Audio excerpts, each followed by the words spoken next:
Hai teman-teman semua, kembali lagi di channel Septa Ditya. Di video kali ini kita akan membahas hal-hal menarik yang ada di Attack on Titan episode 70. Tapi sebelum lanjut ke inti videonya, jangan lupa like, comment, share, and subscribe ya.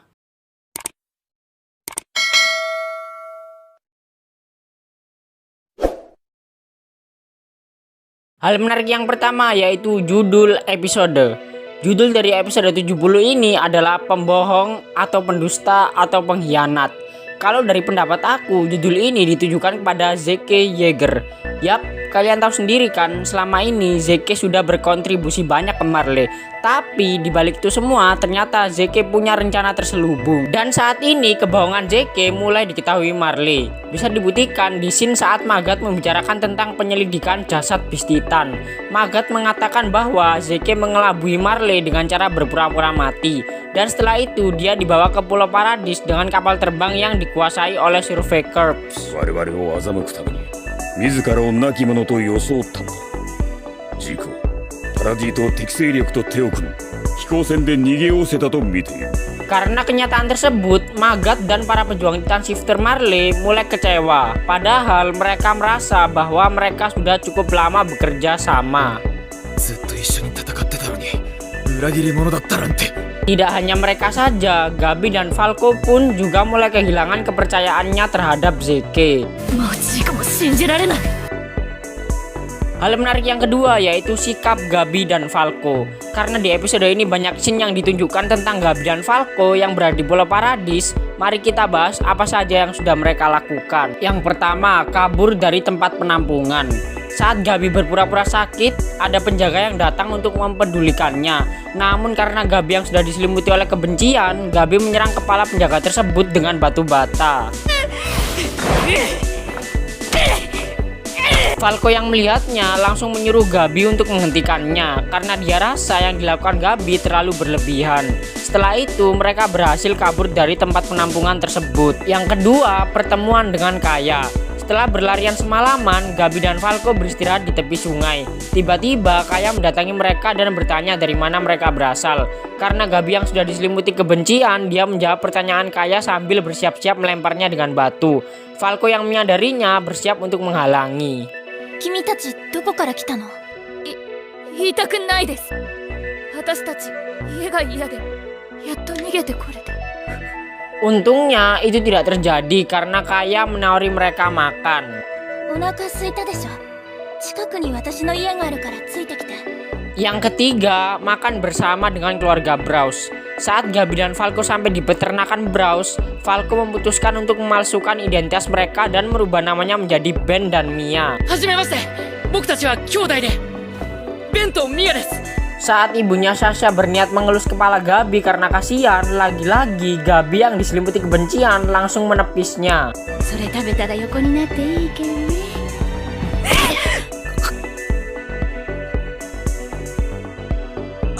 Yang keempat, membersihkan kandang kuda. Saat membersihkan kandang kuda, Gabi mengalami kesialan.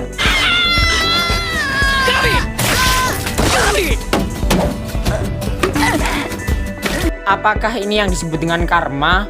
Mungkin banyak dari kalian yang menonton scene ini merasa seperti sangat puas sekali. Beberapa saat setelah kejadian tersebut, Kaya menghampiri mereka untuk mengajaknya makan siang. Kaya mengatakan bahwa dirinya sudah tahu kalau Gabi dan Falco adalah orang Marley. Gabi yang merasa identitasnya sedikit terbongkar langsung mengambil Trisula dan siap untuk menyerang Kaya. Lagi-lagi Falco berusaha untuk menghalanginya.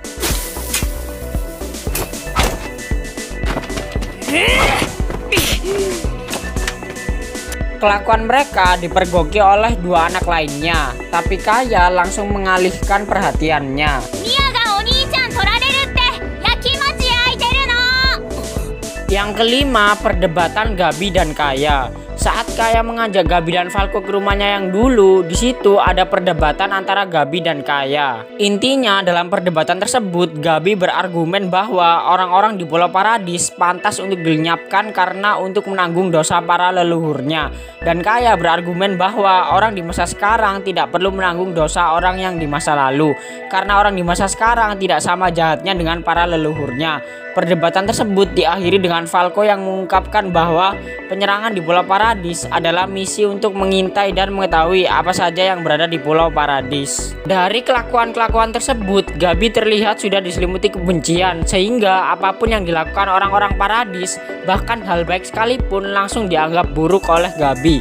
Sedangkan Falco cenderung memiliki pikiran yang terbuka, sehingga dia bisa lebih menerima keadaan yang sesungguhnya. Di sini kita belajar bahwa jangan terlalu diselimuti kebencian, karena nanti apapun yang dilakukan seseorang kepada kita akan kita anggap tidak baik. Padahal tidak semua orang berkelakuan buruk ke kita. Jadilah Falco yang selalu berpikiran terbuka, agar kita bisa mengetahui mana yang seharusnya diperlakukan baik dan mana yang seharusnya diperingatkan.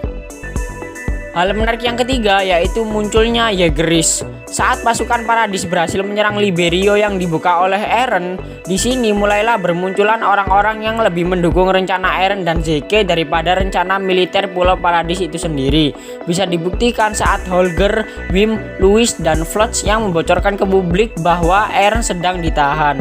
エレンの情報を渡したのは君たちか。ホルガ、ビム、ルイーゼ、新兵の君たちとフロック。 Dan beberapa warga sipil yang mulai mempercayakan masa depan Pulau Paradis kepada Eren. ハンジさん、イエーガー氏がもたらした勝利により我々の未来は開かれた。エルディア人に生きる未来はあるのだと。 Hal menarik yang keempat yaitu permasalahan yang akan datang. Permasalahan yang aku maksud di sini adalah permasalahan yang akan menimpa Pulau Paradis.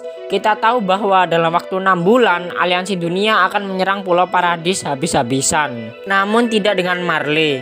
Magat dan pejuang Titan Shifter Marley berencana untuk menyerang Pulau Paradis lebih dulu. 世界連合軍を待ってはいられません。今すぐにパラディ島を奇襲すべきです。 Nah, di sini masalahnya. Karena para Jaegerist mulai perlahan bermunculan, maka Pulau Paradis akan terbelah menjadi dua kubu, yaitu orang-orang yang mendukung Eren dan orang-orang yang lebih percaya kepada militer Paradis. Karena Paradis terpecah menjadi dua, tidak mungkin kalau tidak ada konflik di antara mereka. Kedepannya, Pulau Paradis tidak hanya menahan serangan dari warganya sendiri. Pulau Paradis juga harus menahan serangan dari Marley yang lebih cepat daripada aliansi dunia. Tentunya ini akan menjadi permasalahan yang sangat berat sekali, dan ketegangan di Attack on Titan di episode-episode selanjutnya akan semakin terasa. Oke, itu saja yang bisa dibahas di video ini. Jangan lupa follow sosial media aku, linknya ada di deskripsi. Dan jangan lupa komen di bawah mana scene yang menurut kalian menarik di episode 70 ini. Sekian dan terima kasih.